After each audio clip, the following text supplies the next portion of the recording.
Hi, Michaela Harris here with Timberlake Marketing. I want to take just a few minutes today to show you what you could be doing to increase your online presence and grow your business and where you're leaving money at on the table.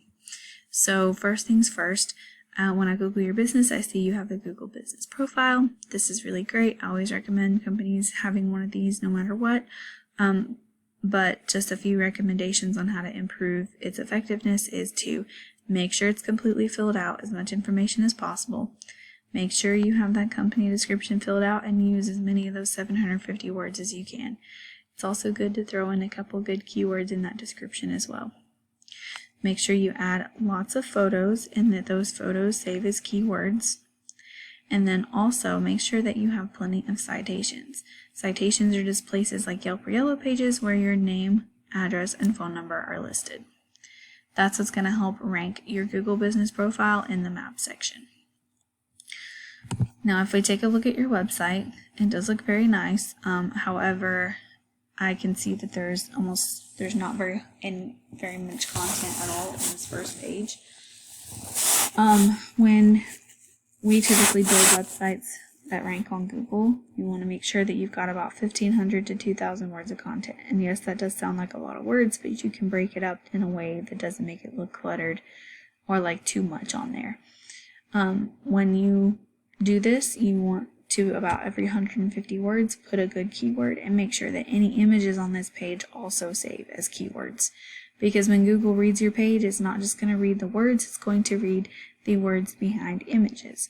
And this is super important. And when you rank, if you have searches that have a low KD, which I'll explain in just a moment, then the content alone can a lot of times get you to that first page.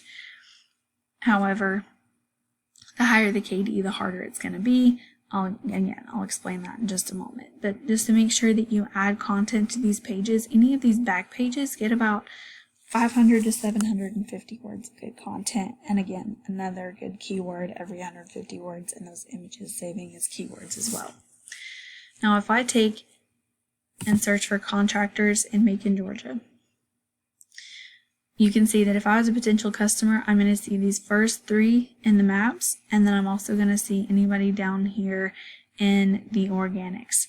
Now, the reason why it's important to be on this first page or on these top three businesses, because a lot of people aren't going to go down here and click more businesses and scroll for a while, and almost no one's going to click that second page of Google.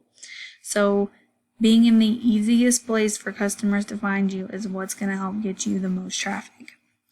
And that's super important. So basically take whatever your competitors are doing and do it one step better so that you can beat them out and get in those top positions. This first URL right here is going to get a certain percentage of the people searching for contractors Macon, Georgia. And once you leave that first one, that percentage of people that are going to click is going to decline dramatically. So it's not always enough to be on the first page. You want to be in that first position. Now, if I compare your website to your top competitors on that search, if I look here at your website,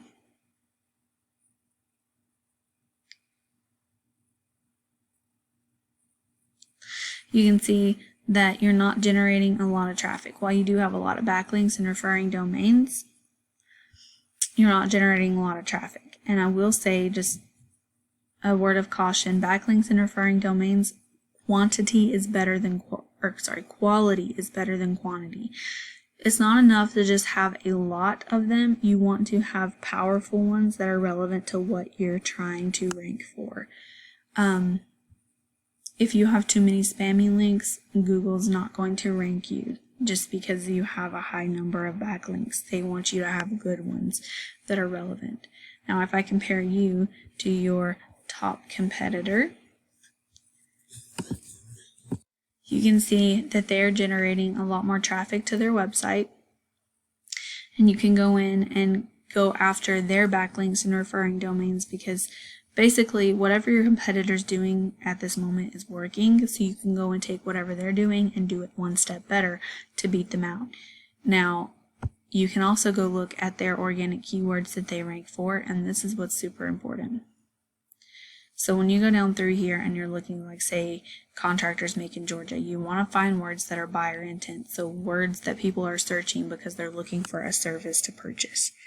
Now, you want to find those words that have that service or have that buyer intent and also a city.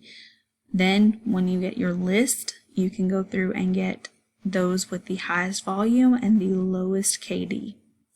So the higher the volume, the more people are searching, the lower the KD, the easier it is to rank for that word. That's where I was saying that in a lot of cases, if you have a lot of low KD words like these that are 0 to 3, your content alone can make a huge difference on if you rank or not. And you can also see like general contractors make in Georgia, 200 searches. Contractors make in Georgia, 150 searches. So you can go and find your top competitor. I searched contractors make in Georgia, but you can take any of those keywords, search them on Google, get your top competitor, and then go after their backlinks, go after their referring domains, and use the same keywords that they have. So ultimately, I hope that this was valuable to your company. As you can see, there is a lot of potential for growth for your company. There's a lot of money being left on the table here by not being on that first page. It's extremely important if you want to grow your business to be able to reach as many customers as possible. Now, there are ways that you can get around this. You can run ads, you can pay Angie's List for getting you leads. But ultimately, if you want to grow your business, doing this and getting to that first page is going to help generate you a lot more clients, and it's something that you can do on your own and don't have to pay someone else to do for you. However, this can get difficult to some degree, so it's not always bad to have a marketing team behind you, but this is something that you can go and do on your own. So I hope that this video was valuable, and I appreciate you taking the time to watch. Don't hesitate to reach out if you have any questions.